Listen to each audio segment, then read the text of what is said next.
ஓம் சாந்தி. எல்லோரும் குஷியாக இருக்கிறீங்களா? 3/1/2026 சக்கர முரளி பாப்தாதா சொல்கிறாங்க, இனிமையான குழந்தைகளே, ஒவ்வொரு அடியிலும் ஸ்ரீமத் படி நடக்கணும். இது பிரம்மா சொல்கிறாரா சிவபாபா சொல்கிறாரா அப்படின்ற குழப்பமே இருக்கக்கூடாது. பிரம்மா பாபா வாயிலிருந்து வர அத்தனையும் சிவபாபா தான் சொல்கிறார் அப்படின்னு அசைக்க முடியாத நிச்சய புத்தி இருக்கணும். ஆனால் ரெண்டு பேரும் கலந்து தான் சொல்கிறாங்க. ஆனால் ஒருவேளை எப்படியும் சிவபாபா சொல்கிறதான் பிரம்மா பாபா சொல்ல போகிறார். ஒருவேளை தப்பித்தவறி ஏதாவது பிரம்மா பாபாவுடைய வழி வந்தாலும் அதை சரி செய்ய வேண்டியது என்னுடைய பொறுப்பு அப்படின்னு சிவபாபா கேரண்டி கொடுத்துருக்கார். அதனால் இந்த ஆராய்ச்சி பண்ணுறதுக்கு பதிலாக சிவபாபா தான் பேசுகிறாரு அப்படின்னு 100% நம்பணும் அப்படின்னு பாபா சொல்லியிருக்கார். கேள்வி: நல்ல புத்திசாலி குழந்தைங்க ஒரு ஆழமான விஷயத்தை ஈஸியாக புரிஞ்சிக்க முடியும். அது என்ன தெரியுமா? பிரம்ம பாபா புரிய வச்சுட்டு இருக்கிறாரா இல்லை சிவபாபா புரிய வச்சுருக்கிறாரான்ற விஷயத்தை புத்திசாலி குழந்தைகள், நல்ல புத்திசாலி குழந்தைங்க ஈஸியாக புரிஞ்சுக்குவாங்க. ஒரு சிலர் இதில் தான் குழம்பிடுறாங்க. பாபா சொல்கிறாங்க, குழந்தைகளே, பாபா தாதா ரெண்டு பேரும் சேர்ந்து தான் இருக்கிறாங்க. அதனால் நீங்கள் குழம்பாதீங்க. யார் சொன்னாலும் அது ஸ்ரீமத் பாபா சொல்கிறார், சிவபாபா சொல்கிறார் அப்படின்னு புரிஞ்சுக்கிட்டு நடங்க. ஏன்னா ஒருவேளை பிரம்மா தன் வழியை சொன்னால் கூட அதுக்கு சிவபாபா பொறுப்பாயிடுறாரு இல்லையா? அது பிரம்மா பாபா வாய் வழியாக வர வார்த்தைக்கு மட்டும்தான் பாபா கேரண்டி கொடுத்துருக்கிறார். மற்ற யாருடைய வாயிலிருந்து வர்றதுக்கும் கேரண்டி கொடுக்கல. அதை புரிஞ்சுக்கணும். ஏன்னா சில சமயம் ரொம்ப வருஷத்து சீனியர் ஆத்மா கூட தவறான வழி நடத்த வாய்ப்பு இருக்குது. முரளியில் இருக்குதா இல்லை பிரம்மா பாபா சொல்கிறாருன்னா கூட அதுவும் முரளியில் தான் வரும். முரளியில் இருந்தால் மட்டும் ஓகே. முரளியில் இல்லாத மாறுபட்ட ஒரு கருத்து வருதுன்னா விலகிறது பெட்டர். ஓம் சாந்தி. ஆன்மீக தந்தை புரிய வைக்கிறார், பிராமணர்களாகிய நாம் தான் ஆன்மீக தந்தையை தெரிஞ்சிருக்கிறோம். வேறு யாருக்குமே யாரை காட்ஃபாதர்னு சொல்கிறோம் அல்லது பரமபிதா பரமாத்மான்னு சொல்கிறோமோ அந்த ஆன்மீக தந்தையே தெரியாது. அவங்களுக்கு தெரியாமலே பரமபிதான்றாங்க, அப்புறம் ஏசப்பான்றாங்க. பரமபிதாவை தெரியாதனால ஏசுபாபா பரமபிதாவை ஆக்கி விட்டாங்க. ஸோ எல்லா மதத்துலேயும் இப்படி தான். ஸோ எப்போ அந்த ஆன்மீக தந்தையே வராரோ அப்போ தான் ஆன்மீக குழந்தைங்களுக்கு தன்னுடைய உண்மையான அறிமுகத்தை கொடுக்குறார். சிருஷ்டியின் ஆரம்பத்திலும் இந்த ஞானம் கிடையாது, சிருஷ்டியின் முடிவிலும் இந்த ஞானம் கிடையாது. இந்த சங்கமயுகத்தில் மட்டும்தான், அதுவும் குழந்தைகளாகிய உங்களுக்கு மட்டும்தான் இந்த ஞானம் கிடைச்சிருக்கு, நேரடியாக இறைவன்கிட்ட இருந்து. அப்போ அது எவ்வளோ போதைக்குரிய விஷயம் இல்லையா? இது சிருஷ்டியின் முதலுக்கும் முடிவுக்கும் இடைப்பட்ட சங்கமயுகம். திட்டத்தட்ட இந்த உலகத்திலிருந்து விலகிட்டா மாதிரி. அதனால தான் சிருஷ்டியின் ஆரம்பத்திலையும் இல்லை கடைசியிலையும் இல்லைன்றார். கடைசியும் கடந்து வருது இந்த சங்கமயுகம். ஏன்னா அதை விட்டு வெளியேறிட்டோம். இந்த சங்கமயுகத்தை கூட தெரிஞ்சிக்கலன்னும் பொழுது இந்த சங்கமயுகத்தில் இந்த சங்கமயுகத்தில் வரக்கூடிய தந்தையை மட்டும் அவங்க எப்படி தெரிஞ்சிக்க முடியும்? ஹே பதித்த பாவனரே வாங்க வந்து தூய்மையாக்குங்கன்னு சொல்கிறாங்க. ஆனால் அந்த பதித்த பாவனர் யார், அவர் எப்போ வருவார்னே தெரியாதே. நான் யாராக இருக்கிறேன், எப்படி இருக்கிறேன்னு என்னை பற்றி தெரியாமல் தான் இருக்கிறாங்க எல்லோரும். அப்புறம் வாங்கன்னு கூப்பிட்டா வந்தால் கூட நீங்கள் எப்படி கண்டுபிடிக்க போகிறீங்க? நானே வந்து எப்போ அறிமுகத்தை கொடுக்குறேனோ அப்போ தான் என்னை தெரிஞ்சிக்க முடியும். எந்த வேத சாஸ்திரத்தின் மூலமாகவுமே தெரிஞ்சிக்க முடியாது. இதில் வேறு நான் தானாகவே தெரிஞ்சுக்கும் யோகத்தில் இருந்து அப்படியெல்லாம் வேறு சொல்லுவாங்க. நான் என்னை பற்றியும் இந்த படைப்புடைய முதல் இடை கடை பற்றிய அறிமுகத்தை முழு கல்பத்திலும் ஒரே முறை தான் கொடுக்குறேன் இந்த சங்கமயுகத்தில். ஸோ மறுபடியும் அடுத்த கல்பத்தில் அதே சங்கமயுகத்தில் தான் நான் வருவேன். உங்களுக்கு நான் இப்போ என்ன புரிய வைக்கிறேனோ அது எல்லாமே மறைஞ்சிடும், ஞாபகம் இருக்காது அடுத்த ஜென்மத்தில். சத்யுகத்தின் ஸ்டார்டிங்லேருந்து கலியுகத்துடைய கடைசி வரைக்கும் எந்த மனுஷனுக்கும் பரமாத்மாவை பற்றி தெரியாது, நமக்கும் தெரியாது. சங்கமயுகத்தில் பாபா சொல்லும்போது தான் தெரிஞ்சுக்கிறோம். சிவபாபா பற்றியும் தெரியாது, பிரம்மா விஷ்ணு சங்கர் பற்றியும் தெரியாது. ஏன்னா மனிதர்கள் தான் கூப்பிடுறாங்க. பிரம்மா விஷ்ணு சங்கரரை கூப்பிடுறாங்களா என்ன? கடவுளை தான் கூப்பிடுறாங்க. மனிதர்கள், அதாவது விஷ்ணு பக்தர்கள் விஷ்ணு கூப்பிட்டாலும் சிவன் நினச்சிட்டு தான் கூப்பிட்றாங்க. அதான் கடவுள்னு நினச்சிட்டு கூப்பிட்றாங்க. ஸோ கடவுள் சிவன் அவங்களுக்கு தெரியல. மற்றபடி அவங்க கூப்பிட்றது சிவனைத்தான். சத்தியுகத்தில் இருக்கிறவங்கள எப்படி கூப்பிடுவாங்க? இங்கேருந்து கூப்பிட்டு போகணும் நம்மளை. அது கடவுள் தான் வர்றார். எப்போ மனிதர்கள் துக்கம் அடைகிறாங்களோ அப்போ தான் கடவுளை கூப்பிடுறாங்க. இதில் சூக்ஷ்மவாதனத்துடைய விஷயமெல்லாம் கிடையாது. இங்கே வரணும் பாபா, ஆன்மீக தந்தை சிவபாபா இங்கே வந்து தன்னுடைய ஆன்மீக குழந்தைங்களுக்கு, அதாவது ஆத்மாக்களுக்கு புரிய வைக்கிறார். யார் அந்த ஆன்மீக தந்தை? நாம் யாரை பாபான்னு கூப்பிடுறோமோ அவருக்கு கண்டிப்பாக ஏதோ ஒரு பேர் இருக்கும் தானே. பாபானா அப்பா, அப்பாவுக்கு பேர் இருக்கும் தானே. ஒரே பேர் தான், சிவன். ரொம்ப ஃபேமஸான பேர். ஆனால் மனிதர்கள் பக்தி மார்க்கத்தில் நிறைய பேர் வச்சுட்டாங்க. தங்களுக்கு என்னெல்லாம் தோணுதோ அதை வச்சு பேராக வச்சிடுறாங்க. அதேமாரி தனக்கு தோன்றதை வச்சு தான் லிங்க ரூபத்தை கூட உருவாக்குறாங்க. இருந்தாலும் பேர் சிவன் தான். நான் ஒரே ஒரு முறை தான் வரேன், முழு கல்பத்திலும் சங்கமேகத்தில் தான் வரேன். ஸோ இதை வந்து சிலர் ஒரு முறை தானே வரேன்றாரு, அப்புறம் எப்படி மறுபடியும் வந்து முரளி கொடுக்குறாரு அவர் இல்லையா? அதுதான் பாபாவுடைய பாஷை.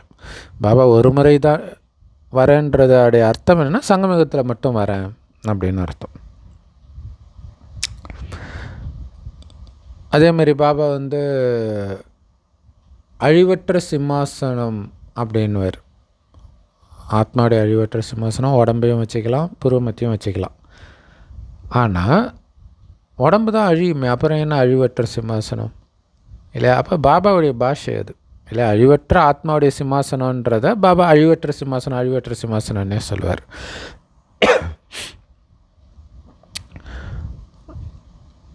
அதனால தான் பாபா சொல்வார், புதுசாக வரவங்களுக்கு புரியாது அப்படின்னு சொல்லுவார். பாபா வந்து முக்தி, ஜீவன் முக்தி ஆஸ்தியை கொடுக்கிறார்.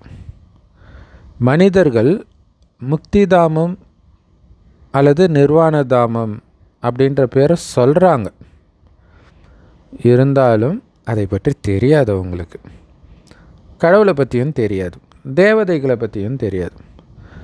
பாபா தான் இதே பாரத பூமியில் வந்து எப்படி ராஜ்யத்தை ஸ்தாபனை பண்ணுறாரு அப்படிங்கிற விஷயம் உங்களை தவிர உலகத்தில் யாருக்குமே தெரியாது. பரமபிதா பரமாத்மா எப்படி வந்து இந்த ஆதிசநாதன தேவி தேவதா தர்மத்தை ஸ்தாபனை பண்ணுறார் அப்படிங்கிற விஷயம் எந்த சாஸ்திரத்துலேயும் கிடையாது. அப்புறம் எப்படி தெரியும்? சாஸ்திரத்தில் இருந்தால் தெரிஞ்சிருக்கும், இல்லையே. சத்தியுகத்தில் விஷ்ணுவுக்கு தெரியாதா? தெரியாது. சத்தியுகத்தில் தேவதைகள் கிட்ட இருந்துச்சு ஞானம், அப்புறம் மறைஞ்சிடுச்சா? அப்படிலாம் கிடையாது. அவங்களுக்கே தெரியாது ஆரம்பத்திலே. ஏன்னா ஒருவேளை தேவதைகள் கிட்ட இந்த ஞானம் இருந்திருந்தா அது வழி வழியாக தொடர்ந்து வந்துக்கிட்டே இருந்திருக்குமே. எப்படி வந்து இப்போ புத்த மதம், இஸ்லாமிய மதத்துடைய ஞானம் வழி வழியாக வந்துக்கிட்டு தானே இருக்குது. ஆனால் இந்த ஞானம் மட்டும் மறைஞ்சிடுது. நான் வரும்பொழுது ஒரு விதத்தில் சரஸ்வதி மறைஞ்சிட்டாங்கன்றது, ஏன்னா சரஸ்வதினாலே கல்வி தேவதைன்னுவாங்க. இப்போ இந்த ஞானம் மறைஞ்சிடுது. அப்புறம் கடைசியில் கடலில் கலக்கும்போது மறுபடியும் சரஸ்வதி வந்துடும்னுவாங்க.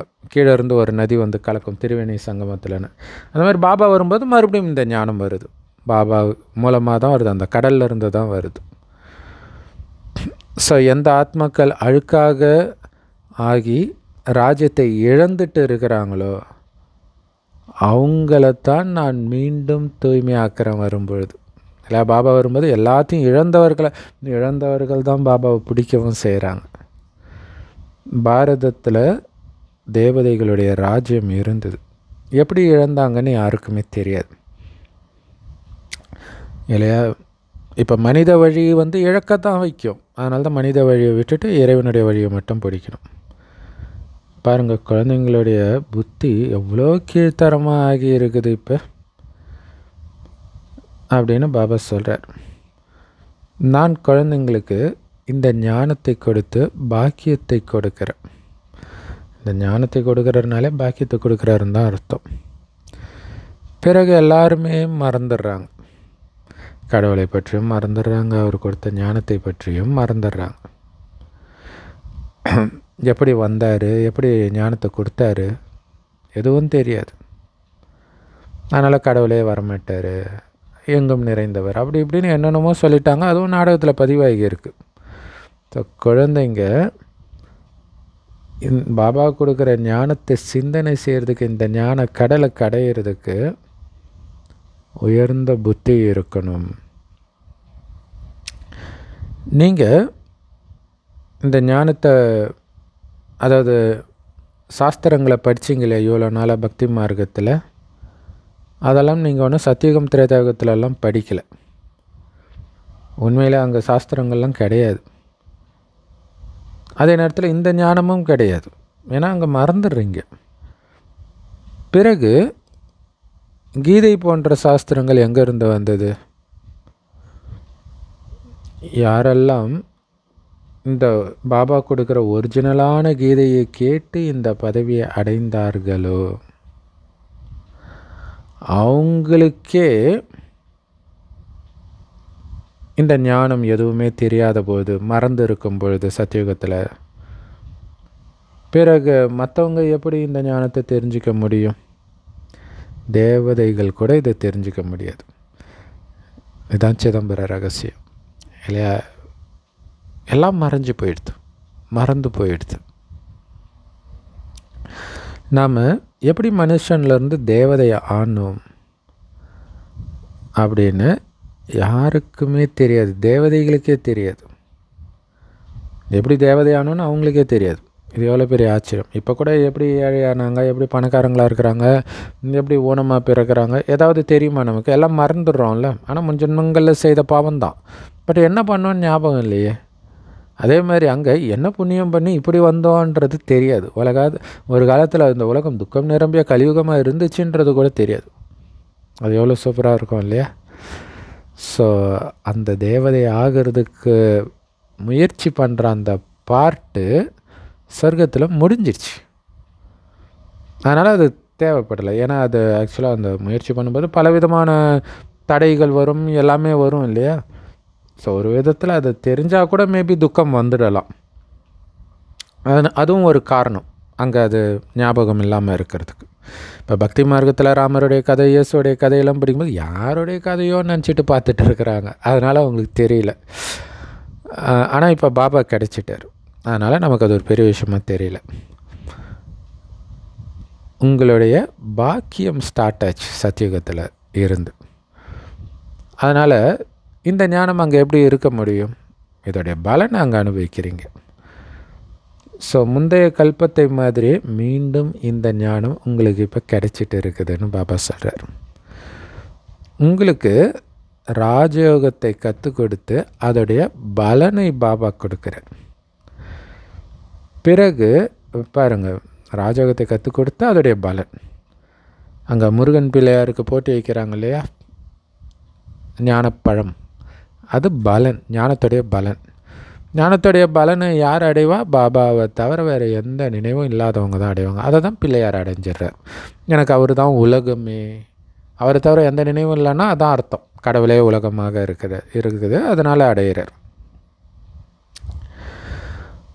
ஸோ அங்கே பலனை அடைஞ்ச பிறகு துர்கதியே இருக்காது, எந்த விதமான கஷ்டமும் அங்கே இருக்காது. அதேமாதிரி இந்த ஞானத்தின் விஷயம் கூட அங்கே இருக்காது. இயல்பாக ஞான ஸ்வரூபமாக இருப்பீங்களே தவிர ஞானம் தெரியாது. சத்கதி அடையிறதுக்கு தானே ஞானம். அங்கே சத்கதி தான் அடைஞ்சிட்டிங்களே. ஒரு தந்தை தான் எல்லோருக்கும் சத்கதி கொடுப்பவர். இங்கே இருந்து தான் இல்லை, இந்த சங்கமயுகத்திலேருந்து தான் சத்கதி துர்கதின்ற வார்த்தையே வெளிப்படுதுன்ற. துர்கதி எப்படி இருக்கும்னு தெரியும், ஆல்ரெடி அங்கே தான் இருக்கிறோம். அதிலிருந்து வெளியேறி இப்போ சத்கதியை நோக்கி போகிறோம். ஸோ பாரதவாசிகளுக்குத்தான் சத்கதி கிடைக்கிது. ஹெவன்லி காட்ஃபாதர் ஹெவனை, அதாவது சொர்க்கத்தை படைச்சாருன்னு நினைக்கிறாங்க. ஆனால் எப்போ படைச்சாருன்னு எதுவுமே தெரியாது. சாஸ்திரங்களில் வந்து லட்சக்கணக்கான வருடங்கள் முன்னாடி சொர்க்கம் இருந்தது அப்படி எழுதிட்டாங்க. அதுவும் எங்கே இருந்ததுன்னு தெரியாது அவங்களுக்கு.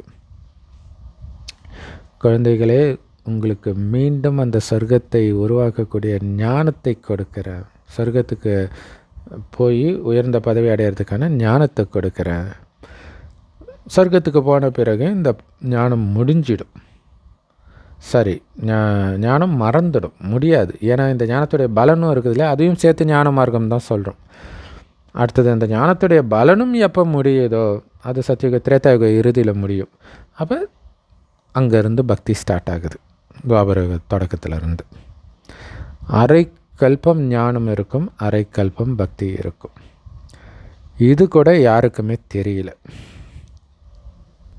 சத்தியுகத்துடைய ஆயுளையே லட்சக்கணக்கான வருஷம்னு கொடுத்துருக்குறாங்க. அப்புறம் எப்படி அவங்களுக்கு தெரியும்? ஆனால் இது வெறும் 5000 வருஷம்தான். ஸோ இதையே மறந்துட்டாங்க. அப்போ லட்சக்கணக்கான வருஷம்னா எப்படி ஞாபகம் வச்சுக்குவாங்க? மொத்தம் 4 யுகம்தான்.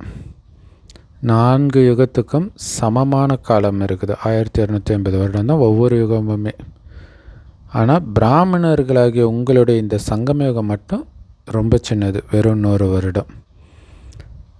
அந்த 4 யுகத்துக்கு கம்பேர் பண்ணும்போது இது ரொம்ப சின்ன யுகம். ஸோ அதனால் பாபா பலவிதமாக புது புது கருத்துக்களை ரொம்ப ஈஸியாக குழந்தைங்களுக்கு புரிய வச்சுக்கிட்டே இருக்கிறார். ஸோ நீங்கள் தான் தாரணை பண்ணணும். உழைப்பு நீங்கள் தான் பண்ணணும் தாரணை பண்ணுறதுக்கு. ஸோ நாடகப்படி பாபா என்ன புரிய வைக்கிறாரோ இப்போ அந்த பாட்டு நடந்துகிட்டு இருக்குது. ஸோ பாபா எதை சொல்ல வேண்டி இருந்ததோ அதை தான் இப்போ சொல்லிகிட்டு இருக்கிறார் இல்லையா. நாடகத்தில் என்ன பதிவாக இருக்குதோ அதை சொல்லிகிட்டு இருக்கிறார். ஸோ அது வெளிப்பட்டுக்கிட்டே இருக்குது, நீங்களும் கேட்டுக்கிட்டே இருக்கிறீங்க. ஆனால் தாரணை நீங்கள் தான் பண்ணணும். ஞானம் அவர் கொடுப்பார், அதை நீங்கள் தான் தாரணை பண்ணி மற்றவர்களும் தாரணை பண்ண வைக்கணும்.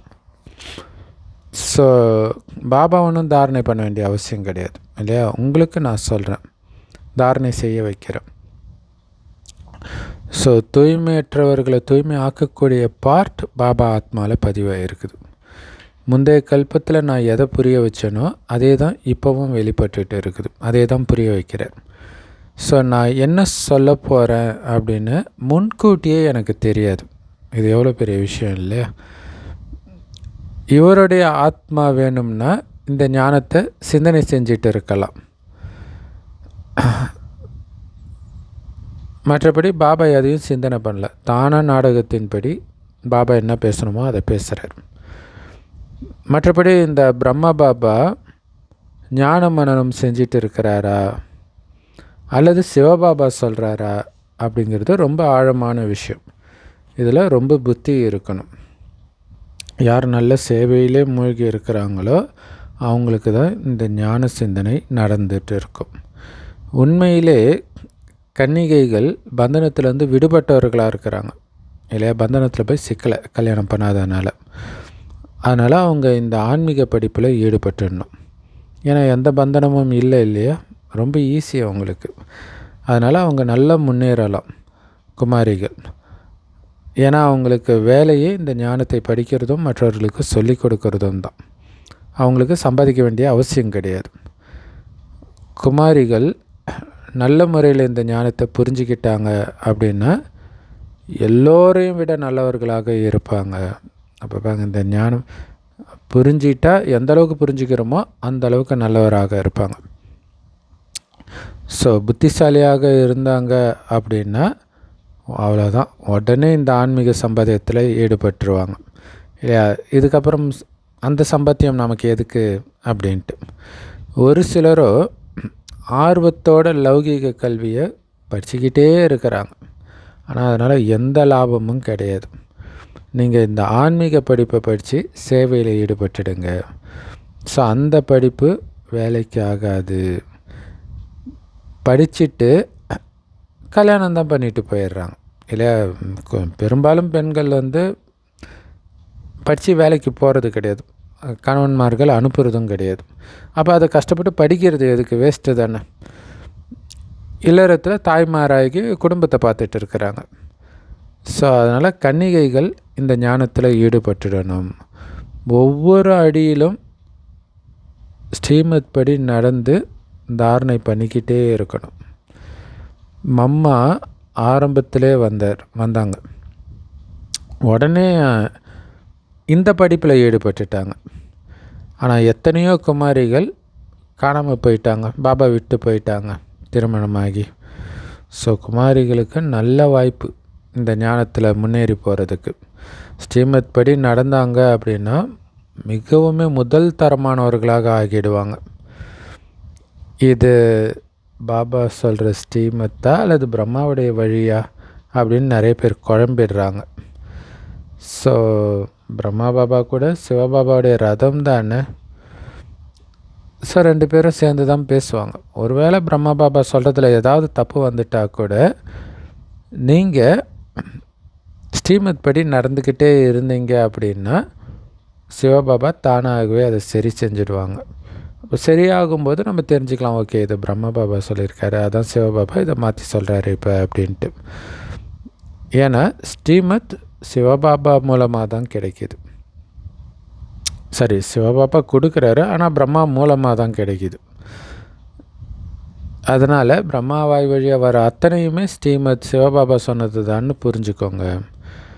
பிறகு ஏதாவது ஆச்சு அப்படின்னா சிவபாபா பொறுப்பாளி ஆகிடுறார். அதான் சொல்கிறார், பிரம்மா மூலமாக எது நடந்தாலும் அதுக்கு நான் பொறுப்பு அப்படின்னு சிவபாபா சொல்கிறார். ஸோ நாடகத்தில் இந்த ரகசியமும் பொருந்தி இருக்குது. அப்போ பிரம்மா தப்பாக சொல்லியிருந்தாலும் அவரையும் சிவபாபாவால் திருத்த முடியும். ஏன்னா அவருக்கும் இவர் தந்தை. அது மட்டும் இல்லை, பிரம்மா பாபா நமக்கும் தந்தை, சிவபாபா மாதிரி. அதனால் 2 பேருமே சேர்ந்து நமக்கு ஞானத்தை கொடுக்குறாங்க. அதனால் மனிதர்கள் குழம்பிடுறாங்க, சிவபாபா சொல்கிறாரா இல்லை பிரம்மா பாபா சொல்கிறாரான்னு தெரியலையேன்ட்டு. சிவபாபா தான் வழி சொல்கிறாரு அப்படின்னு நீங்கள் எப்போவுமே நினச்சிங்கன்னா ஒருபோதும் ஆடி போக மாட்டீங்க. ஒருவேளை பிரம்மா பாபா சொல்கிறாரோ அப்படின்னு நினச்சிங்கன்னா ஒரு டைம் இல்லைனாலும் ஒரு டைம் சந்தேகம் வந்து விட்டுட்டு போயிடுவீங்க. இன்னொன்று அதை நல்ல தாரணையும் பண்ண மாட்டீங்க. அதனால் சிவபாபா எதை புரிய வைத்தாலும் அது கரெக்டாக தான் இருக்கும் அப்படிங்கிறத புரிஞ்சுக்கணும் இல்லையா.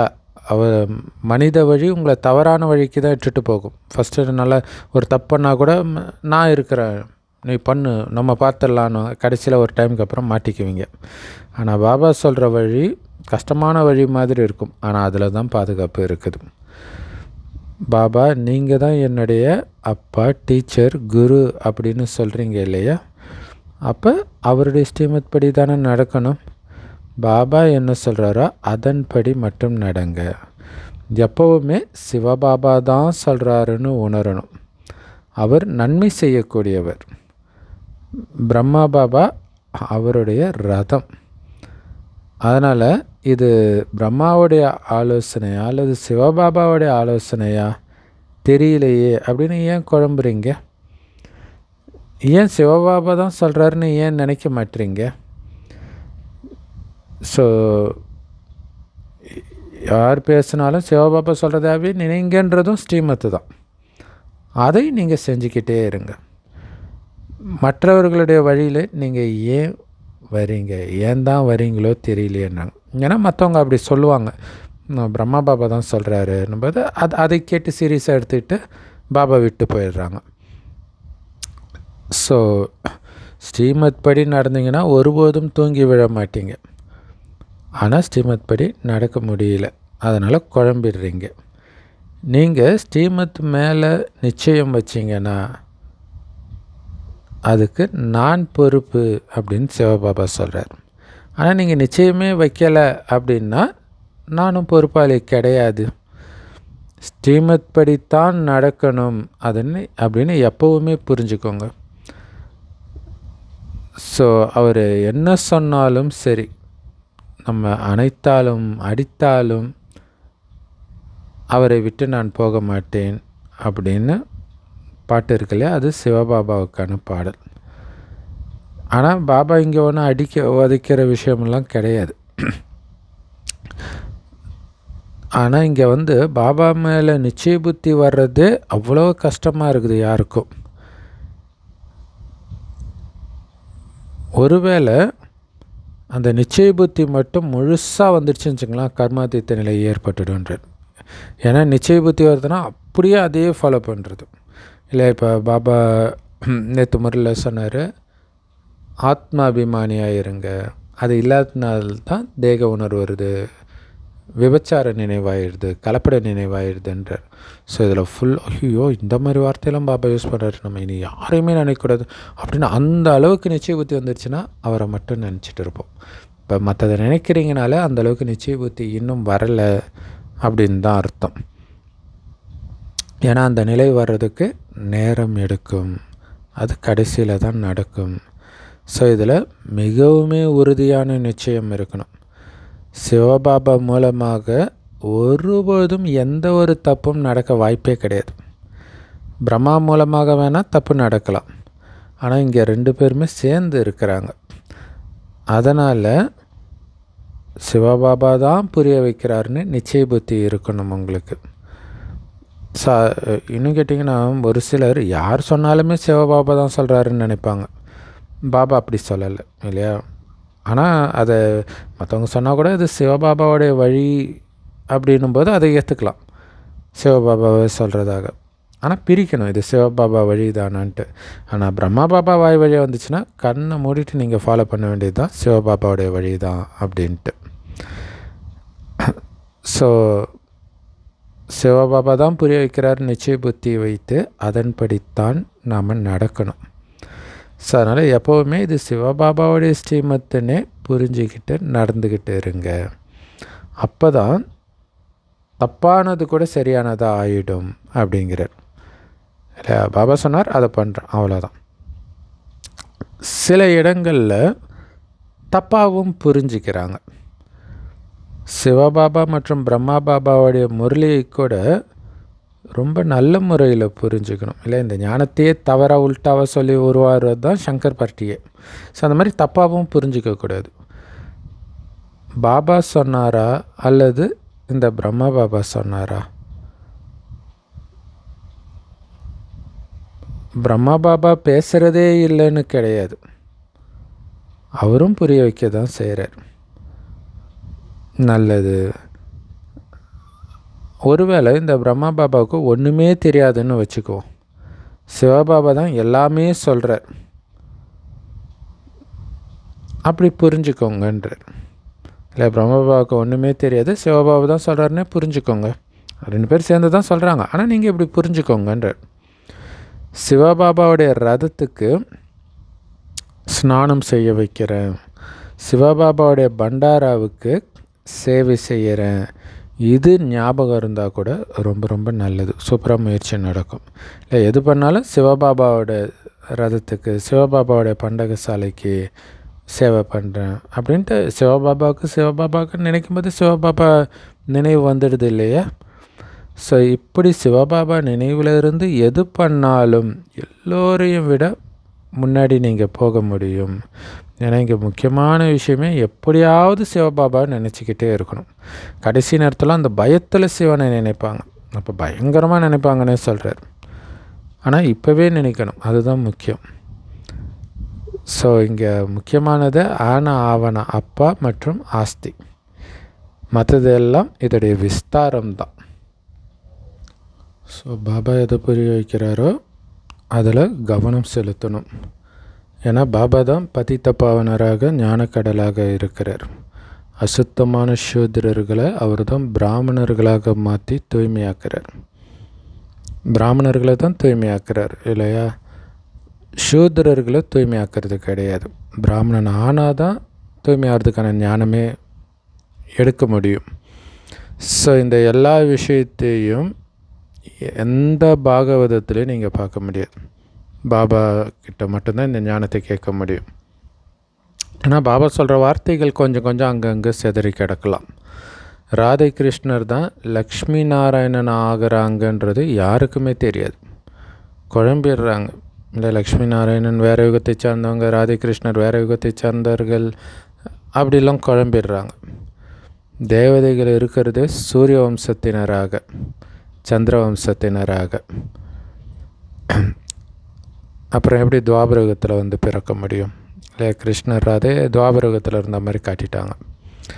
லக்ஷ்மி நாராயணனுடைய பரம்பரை சீதை ராமருடைய பரம்பரை தொடர்ந்து நடந்துட்டு வருது. சத்தியுகத்தில் லக்ஷ்மி நாராயணன் பரம்பரை, இங்கே திரேதாயுகத்தில் ராமர் சீதையுடைய பரம்பரை. இனிமையான குழந்தைகளை, என்னை நினைவு செய்யுங்கள் அப்படின்னு பாரதவாசிகளுக்குத்தான் பாபா சொல்கிறார். இதில் லட்சக்கணக்கான விஷயமெல்லாம் கிடையாது, நேற்றைய விஷயந்தான்றார். நேற்று உங்களுக்கு ராஜ்யத்தை கொடுத்துருந்தேன், இன்றைக்கி இழந்துட்டீங்க. எவ்வளோ ஏராளமான பணம் செல்வம்லாம் கொடுத்தேன். பாபா உங்களை முழு உலகத்துக்கும் அதிபதி ஆக்கினார். அப்போ வேறு எந்த கண்டமும் இருக்காது 2500 வருடத்துக்கு. பிறகு என்ன ஆச்சு? எப்படி அனைத்தையும் இழந்தீங்க? இல்லையா? பாபா இதை ஏன் சொல்கிறாருன்னா, இப்படி நாம் யோசிக்கணும், நல்லா தானே இருந்தோம், என்ன ஆச்சு, ஏன் எல்லாத்தையும் இழந்தோம்? வித்வான்கள், ஆசிரியர்கள், பண்டிதர்கள் யாருக்குமே இந்த விஷயங்கள் தெரியாது. பாரதவாசிகளே, உங்களுக்கு ராஜ்யபாக்கியம் கொடுத்தேன் இல்லையா அப்படின்னு பாபா ஞாபகப்படுத்துகிறார். உங்களுக்கு அவ்வளவு செல்வம் கொடுத்தேன், பிறகு எங்கே போய் அதையெல்லாம் தொலைச்சிங்கன்னு பாபா கேட்குறார். அப்படின்னு தான் நாமளும் மற்றவர்களுக்கு சொல்லுவோம். ஏன்னா பாபாவுடைய ஆஸ்தி எவ்வளவு பலம் பொருந்தியது. ஸோ அப்போ பாபா இதை கேட்பார் தானே. லௌகீக தந்தை இறந்துட்டார் அப்படின்னா நண்பர்கள், உறவினர்கள் எப்படி இறந்தாங்கன்னு கேட்பாங்க தானே. அந்த மாதிரி தான் பாபா உங்களுக்கு இவ்வளவு செல்வம் கொடுத்தாருன்னா எல்லாத்தையும் எங்கே போய் இழந்தீங்க? இவரோ எல்லையற்ற தந்தை. பாபா சோழியிலிருந்து வைரமாக உங்களை ஆக்கினார். இவ்வளோ பெரிய ராஜ்யத்தை கொடுத்தார். பிறகு எங்கே போச்சு அந்த செல்வம் எல்லாம் அப்படின்னு பாபா கேட்கும்போது நீங்கள் என்ன பதில் கொடுப்பீங்க? ஸோ இது யாருக்குமே தெரியாது எப்படி இழந்தோன்ட்டு. இவ்வளவு ஏழையாக எப்படி ஆனீங்க அப்படின்னு பாபா சரியாகத்தான் கேட்குறாருன்னு நம்ம புரிஞ்சுக்கிறோம். இல்லை, ஒரு பெரிய கோடீஸ்வரர் இருக்கிறார் உங்கள் ஊரில் சின்ன வயசில், அப்புறம் நீங்கள் வேறு ஊருக்கு போயிட்டீங்க, அப்புறம் ஒரு நடுத்தர வயது வரும்போது அங்கே போய் பார்க்குறீங்க அவர் குடிசை வீட்டில் இருக்கிறார். இப்போ உடனே கேட்போம்ல, என்னாச்சு அவருக்கு, இந்த ஊர்லேயே பெரிய பணக்காரனாக இருந்தார், இப்படி ஆகிட்டாரேன்னு டக்குன்னு கேட்போம்ல. அப்படி தான் பாபாவும் கேட்குறார். முதல்ல எல்லாமே சதோபிரதானமாக இருந்தது, பிறகு கலைகள் குறைஞ்சிக்கிட்டே வந்துச்சு. ஆத்மாவில் கலைகள் குறைஞ்சது, பிறகு எல்லாமே குறைய ஆரம்பிச்சிருச்சு. சத்தியுகத்திலேயோ சதோபிரதானமாக இருந்தீங்க இல்லையா? லக்ஷ்மி நாராயணனுடைய ராஜ்யம் இருந்தது. ராதாகிருஷ்ணரை விட லக்ஷ்மி நாராயணனுடைய பேர் ரொம்ப பிரபலமாக இருக்குது. இன்னொன்று, லக்ஷ்மி நாராயணனை நிந்தனை செய்கிற மாதிரி எந்த விஷயமும் எழுதப்படலை. ஆனால் கிருஷ்ணரை நிந்தனை பண்ணியிருக்கிறாங்க. மற்ற எல்லாரையுமே நிந்தனை பண்ணி தான் எழுதியிருக்கிறாங்க. லக்ஷ்மி நாராயணனுடைய ராஜ்யத்தில் எந்த அரக்கனும் இருந்ததாக சொல்லப்படலை. ஸோ ஏதோ புரிஞ்சிக்க வேண்டிய விஷயம். பாபா ஞான செல்வத்தினால இப்போ உங்கள் புத்தின்ற பையை நிரப்பிட்டு இருக்கிறார். குழந்தைகளே, இந்த மாயை கிட்ட ரொம்ப எச்சரிக்கையாக இருங்க. அதான் மெயின். ஞானத்தில் எச்சரிக்கை தான் கொடுக்குறார். ஏன்னா இந்த ஞான செல்வம் அனைத்து செல்வத்தையும் உங்களுக்கு எடுத்துகிட்டு வரப்போகுது. ஆனால் அந்த ஞான சொரூபமாக உங்களை ஆக விடாமல் மாயை தடுத்துடும். அதனால் ரொம்ப எச்சரிக்கையாக இருங்க மாயைக்கிட்ட அப்படின்னு பாபா சொல்கிறார். நல்லது. அற்புதமான முரளி கருத்து. அன்பான தாய் தந்தை பாப்தாதாவுக்கு அன்பு நினைவுகள் மற்றும் காலை வணக்கம். பாபா சொல்கிறாங்க, புத்திசாலியாகி உண்மையான சேவையில் ஈடுபடணும். ஸோ பிரம்மா பாபா வாய் வழியாக நம்ம கேட்குற அத்தனைக்கும் பொறுப்பு பாபா, சிவபாபா. ஸோ அதனால் பிரம்மா பாபா வாய் வழியாக வர அத்தனையும் ஸ்ரீமத்தாவே புரிஞ்சுக்கோங்க. அதில் சந்தேகமே வரக்கூடாது. நிச்சய புத்தி கொஞ்சம் கூட ஆட்டம் காணக்கூடாது. பாபா சொல்கிற ஞானத்தை நல்லா மனனம் செய்து, அதை சிந்தனை செஞ்சு பாபாவுடைய ஒவ்வொரு அறிவுரை மேலேயும் கவனம் செலுத்தணும். இல்லையா? ஒரு லைன்லையும் அதை அப்படி நீங்கள் ப்ராக்டிஸ் பண்ணும்போது தெரியும் அந்த ஒரு லைன்லேயும் எவ்வளோ மேஜிக் இருக்குன்ட்டு. ஸோ நீங்களும் ஞானத்தை தாரணை பண்ணணும், மற்றவர்களுக்கும் தாரணை பண்ண வைக்கணும். வரதானம்: உங்களுடைய அனாதி ஆதி உண்மையான ரூபத்தை ரியலைஸ் பண்ணக்கூடிய சம்பூர்ண தூய்மையானவர் ஆகுங்கள். அதுக்கு விளக்கம்: ஆத்மாவுடைய அனாதி மற்றும் ஆதி இந்த 2 காலங்களுடைய உண்மையான சொரூபமே தூய்மை தான். அப்படின்னா என்ன அர்த்தம்? தூய்மையற்ற நிலைன்றது செயற்கையானது. அது சூத்திரர்களுடைய பரிசு. சூத்திரர்களுடைய பொருளை பிராமணர்கள் பயன்படுத்த முடியாது இல்லையா? நல்லா பசிச்சா கூட சூத்திரர்கள்கிட்ட நீங்கள் வாங்கி சாப்பிடல, அந்தளவுக்கு வைராக்கியம் இருக்குது. அப்படின்னா தூய்மையின்மை கூட அவங்களோடது தான், அதை நம்ம பயன்படுத்தலாமா? ஸோ அதனால் அனாதி ஆதியில் உங்களுடைய ரியல் ரூபம் என்ன? நான் தூய்மையான ஆத்மா அப்படிங்கிறது தான். ஸோ அதனால் இந்த சங்கல்பம் மட்டும் செய்யுங்க இல்லையா? நான் ஆரம்பத்திலருந்தே தூய்மையான ஆத்மா தான் அப்படிங்கிற எண்ணம் இருந்துக்கிட்டே இருக்கணும். நான் ஒரிஜினலாகவே தூய்மையான ஆத்மா தான் அப்படின்ட்டு. ஸோ யாரை பார்த்தாலும் அவங்கள கூட அவங்களுடைய உண்மையான ரூபத்தில் பாருங்கள், அதாவது தூய்மையான ரூபத்தில் பாருங்கள். அந்த உண்மையை உணருங்க. அப்போ தான் நீங்கள் சம்பூர்ண தூய்மையாகி முதல் தரமான ஏர் கண்டிஷன் டிக்கெட்டுக்கு அதிகாரியாக ஆவீங்க.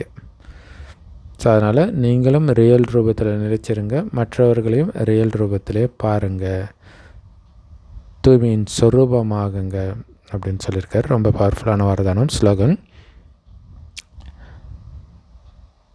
ஸோ பரமாத்மாவுடைய ஆசீர்வாதத்தினால உங்களுடைய பையை நிரப்பிக்கிட்டிங்கன்னா மாயா கிட்ட கூட நெருங்க முடியாது. இப்போ பாபாவுடைய ஆசீர்வாதம் எப்போ கிடைக்கும்? பாபா சொல்கிறத அப்படியே செஞ்சுட்டு இருந்தால் கிடச்சிடும். அப்போ மாயை வரவே முடியாது. அவ்யக்த இஷாரா: இந்த அவ்யக்த மாதத்தில் பந்தனத்திலேருந்து விடுபட்டு ஜீவன் முக்தி ஸ்திதியின் அனுபவம் செய்யுங்க. பெரும்பான்மையான குழந்தைங்க இரும்பு சங்கிலியிலேருந்து வெளியில் வந்துட்டாங்க, இரும்பு சங்கிலியை வெட்டிட்டாங்க. ஆனால் ரொம்ப நுட்பமான ராயலான நூலில் சிக்கிட்டு இருக்கிறாங்க. இரும்பு சங்கிலியே கட் பண்ணிவிட்டு அந்த மென்மையான நூலில் அவங்கள கட்டி போட்டு இருக்குது. சிலர் பர்சனாலிட்டியை உணரக்கூடியவர்கள் தனக்குள்ள நல்லவைகளோ இல்லை, ஆனால் நான் ரொம்ப ரொம்ப நல்லவன், நான் மிகவும் முன்னேறிக்கிட்டு இருக்கிறேன் அப்படின்ற உணர்வு ஏற்படுது. இந்த ஜீவன் பந்தனத்தின் நூல் பெரும்பான்மையான பாபா குழந்தைங்க கிட்ட இருக்குது. பாப்தாதா இப்போ இந்த நூலில் இருந்தும் முக்தி அடையுங்க, ஜீவன் முக்தி அடையுங்க, அது அப்படி உங்களை பார்க்கத்தான் நான் விரும்புகிறேன் அப்படின்னு சொல்கிறார். இல்லை பெரிய பெரிய இரும்பு சங்கிலியெல்லாம் உடச்சாச்சு, சின்ன சின்ன ராயலான நூலில் மாட்டிக்கிட்டு இருக்கிறீங்க. ஸோ அது என்ன அப்படின்னா, தனக்குள்ளே நல்லவையே இல்லாட்டினா கூட நான் நல்லா தானே இருக்கிறேன் அப்படி தப்பாக புரிஞ்சுக்கிறாங்க. அப்போ அதிலிருந்து விடுபடணும். அப்போ தான் நல்லவர்களாக மாற முடியும், கெட்ட குணத்தை விட முடியும். ஸோ இது கூட ஜீவன் பந்தனம் தான். இந்த நூலில் இருந்தும் விடுபட்டு இருப்பதை பார்க்க பாபா விரும்புகிறாங்க. சாந்தி. Love you Bapdada. Thank you Bapdada. குஷியாக இருங்க, குளிர்ச்சியாக இருங்க.